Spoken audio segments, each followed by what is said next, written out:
ছেলের বইয়ের সঙ্গে হাত মিলিয়ে আমাকে একটা জড় পদার্থ করে রেখেছো।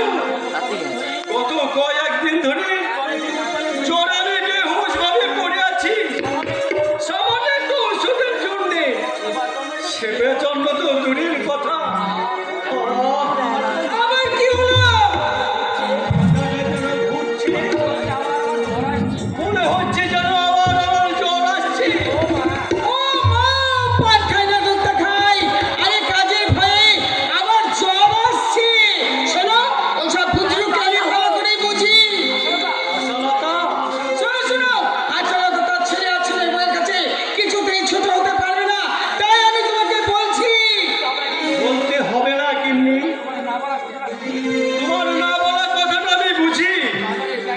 বাজারের ব্যাগ নিয়ে আমার এই বৃদ্ধ চাকর এক্ষুনি বাজারে যাচ্ছে। চাকর ছাড়া আর কি?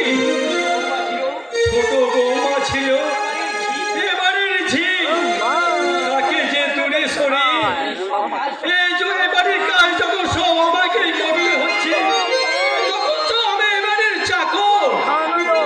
ওই চাকরের মতো বলছি কি, বাজার হাট কেন? দুবেলা দুমুঠো খাবারের জন্য আজ থেকে জল তোলা, কাপড় কাচা, রান্না করা সব কাজ আমি করবো। আর ঈশ্বরকে ডেকে ডেকে বলবো, কি বলবি? ও ঈশ্বর, ঠাকুর তুমি এর বিচার করো, তুমি এর বিচার করো।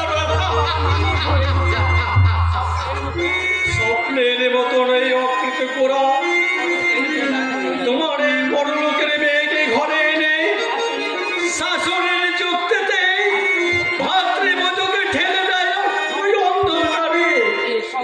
এই সংসারে তোমার মতো দরজাল বাগিনে শাশুড়ি ঠেলে দেয় মাতৃত্বের কথা, তুচ্ছ স্বামীর কথায় কন্যা সভাপতি পুত্রবধূর লোভে অবাঞ্ছিত তাদের বিচার করো ঠাকুর, তাদের তুমি বিচার করো। তোমার কেটে যেমন দুহাত করা চাই না, যদি বাপ মেয়ের সম্পর্ক কোনোদিনে মুছে দেওয়া যায় না, কোনোদিনে মুছে দেওয়া যায় না।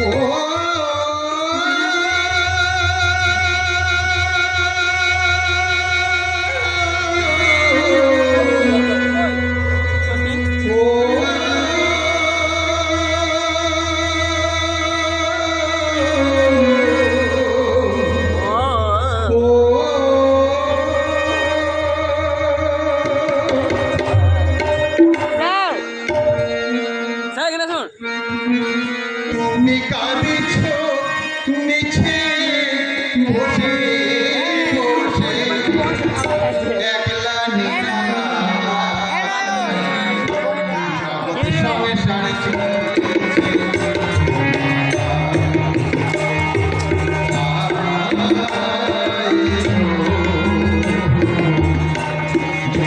সঙ্গে সাড়ে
বুঝলি এ তো দেখছি সাদা রং লম্বা ফোনে কথা বললাম এক জমবে ভাবলাম এখন দেখছি সবাই একবারে 60 বছরের যুবতী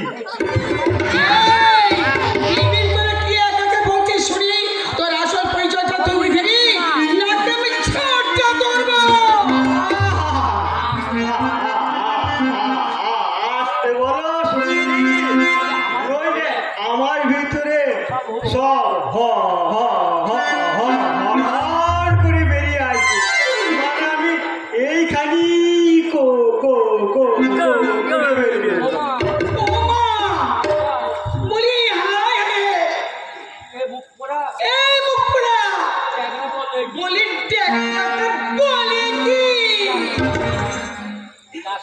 যা